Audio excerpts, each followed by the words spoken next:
Olá, tudo bem com você? Mais uma edição aqui da nossa oração da tarde. Gente, e Deus me deu uma inspiração extraordinária para este tempo, para esse nosso pequeno momento de oração. Eu vou falar para você acerca da cura divina e o Deus que nos sara. É isso mesmo. A cura divina e o Deus que nos sara. Ele nos sara de toda enfermidade, seja ela física, espiritual, emocional. Aliás, quando nós falamos de cura física, espiritual e emocional, nós estamos falando dos 3 pontos referentes à essência do ser humano. Porque nós somos corpo, alma e espírito. O nosso corpo é o nosso físico, ele tem poder para nos curar no corpo. A nossa alma são as nossas emoções, a nossa essência. Ele pode nos curar nas nossas emoções, a nossa alma, na nossa essência. E o espírito, ele também pode nos curar o espírito. E o espírito, ele sofre enfermidade. Olha, se a carne, que tem como a sua maior parceira, que é a nossa alma, as nossas emoções, elas trabalham fortemente para atacar o nosso espírito, que é apaixonado pelo nosso Deus, que sabe que muito em breve voltará para casa, voltará para a essência de Deus, porque veio de Deus. Sim, o espírito é capaz de, entre aspas, ser acometido pela enfermidade dos ataques de uma alma ferida e de um corpo completamente tomado, lamentavelmente, por enfermidades. Há uma fraqueza de espírito. A palavra de Deus diz que é importante que nós venhamos a alimentar o nosso espírito. Como é que eu alimento meu espírito? Eu alimento ouvindo a palavra, buscando as coisas de Deus, e assim nós vamos seguindo em frente a cada dia, melhorando, nesse nosso relacionamento com Deus. Aliás, ser amigo de Deus, não existe nada melhor, como diz a canção. Gente, vamos falar hoje sobre a cura divina, Ainda ocorre? Como é que funciona? O que a Bíblia diz sobre isso?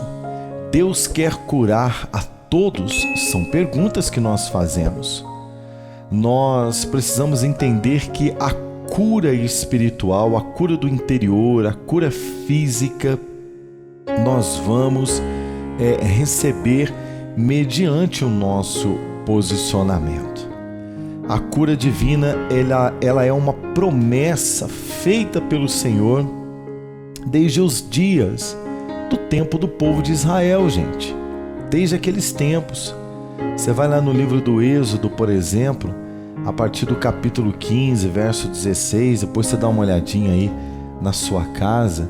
Aliás, fica a dica para você, sempre que você vier aqui acompanhar as nossas orações, venha com a Bíblia para você conferir e para você, claro, mergulhar neste mundo extraordinário ao qual tem se revelado para você todos os dias aqui no canal. A presença de Deus entre o povo era uma garantia, por exemplo, de provisão e saúde em todos os aspectos: físico, que é no corpo, no emocional, que é na alma, e no espiritual, que é no próprio espírito.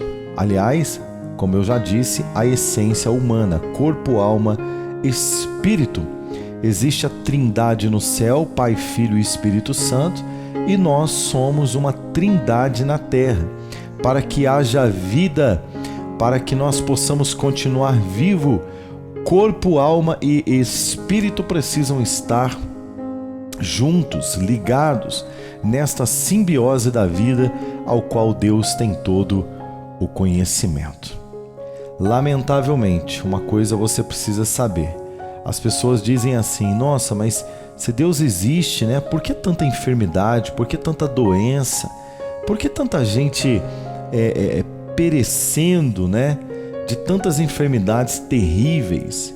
Pois eu quero dizer para você que a enfermidade, né? As doenças, as pragas, ela não é, querido, de maneira nenhuma, um desejo de Deus para o ser humano.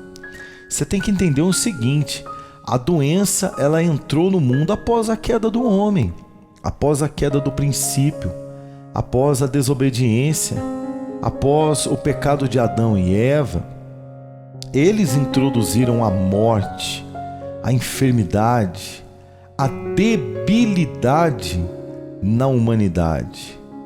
A soberana vontade de Deus não incluía doença na criação. Tanto é que, para você ter uma ideia, naquela época, né, em que as pessoas, aliás, que Adão e Eva estavam no jardim do Éden, eles não tinham sobre eles a consequência da morte.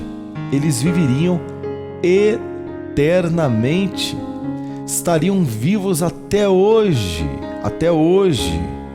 se não tivessem cometido o pecado. O homem não foi feito para morrer, o homem foi feito para viver eternamente. É por isso que nós não nos conformamos com a morte, nós não nos conformamos com o dia do ponto final, né? Porque não fomos feitos para morrer. A soberana vontade de Deus, que nunca incluiu a doença para a criação, precisa ser entendida. No entanto, quando o Senhor Deus reúne o seu povo em Israel, ele faz ali uma promessa de que enquanto houvesse culto sincero no deserto, enquanto houvesse servidão a ele com sinceridade, haveria alimento, haveria água, haveria cura. Para que isso acontecesse, os servos de Deus deveriam apenas olhar para ele e crer em suas promessas. Se você procurar na Bíblia aí, você vai ver esse referencial que, inclusive, é importante você se atentar a ele, né? Está lá em Êxodo capítulo 15, no verso 36. Não é verdade? Enquanto houver o culto sincero. O que é o culto sincero? Enquanto houver adoração, reverência, respeito, amizade, intimidade com Deus, né? Enquanto obedecermos à voz do Senhor, não nos faltará, assim como não faltou para aquele povo alimento, não faltou para aquele povo água, não faltou para aquele povo a cura, não faltou para aquele povo a doce presença de Deus no meio deles. Mas é importante entender que o mesmo Deus que cuidou daquele povo de Israel é o Deus que cuida de nós hoje. Então seus princípios não mudaram, a sua forma de lidar com a humanidade, ela mudou. Como ela mudou, Rodrigo? Antigamente era o próprio pai quem veio para cuidar dos filhos. Mas após o plano da redenção, o plano da cruz, hoje o Espírito Santo de Deus, ele é o intermediário entre o coração de Deus, o intermediário entre o coração do Cristo e o intermediário entre o coração do homem. Através do nome de Jesus, nós podemos chegar até as benevolências de Deus. E quem nos ajuda? O Espírito Santo. Há um trabalho a ser feito. O Espírito Santo faz a sua parte. Jesus faz a sua parte. Deus Pai Todo-Poderoso no céu faz a sua parte. E você? Você precisa fazer a sua parte também. Não há nenhum relato bíblico, por exemplo, de que Jesus Cristo tenha deixado um único enfermo de ser curado ou oprimido por demônios sem ser liberto. Ao contrário, todos procuravam tocar nele porque dele saía poder. Ele curava a todos. Por exemplo, se você ler Lucas capítulo de número 6, verso 19, vai dizer assim: ao pôr do sol, o povo trouxe a Jesus todos os que tinham vários tipos de doenças e ele os curou, impondo as mãos sobre cada um deles. Gente, isso é extraordinário, isso é maravilhoso, né? Ao pôr do sol, ou seja, depois de um dia todo, né, de trabalho, depois de um dia todo andando com a sua comitiva pelas terras de Israel, levando o conhecimento do povo, o reino dos céus, trouxeram todos, eu imagino tanta gente, né? Imagino tem tanta gente ali, doente com os mais variados tipos de enfermidade, e a Bíblia vai dizer que todos que se foram colocados diante deles, vários tipos de doenças, ou seja, tinha de tudo ali que você pensar. De repente essa enfermidade que você acha que não tem mais jeito, que não tem mais fim, foi colocada diante dele, ele os curou. Jesus quer curar você hoje. Jesus, ele tem um desejo de curar você hoje. E nós vamos orar para que isso aconteça, tá? Eu sempre digo aqui, coloca aqui nos comentários o seu alvo, o seu pedido de oração, coloca aqui nos comentários. Coloca o seu nome, coloca o nome de pessoas, faça conhecidas as suas petições, assim diz o Senhor dos Exércitos. Vamos orar? Jesus, eu sei que Tu és o mesmo Jesus, o mesmo Jesus de Lucas 4, verso 40.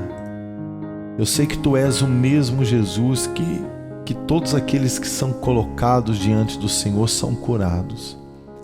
A Tua palavra diz que o povo trouxe a Jesus todos os que tinham vários tipos de doenças.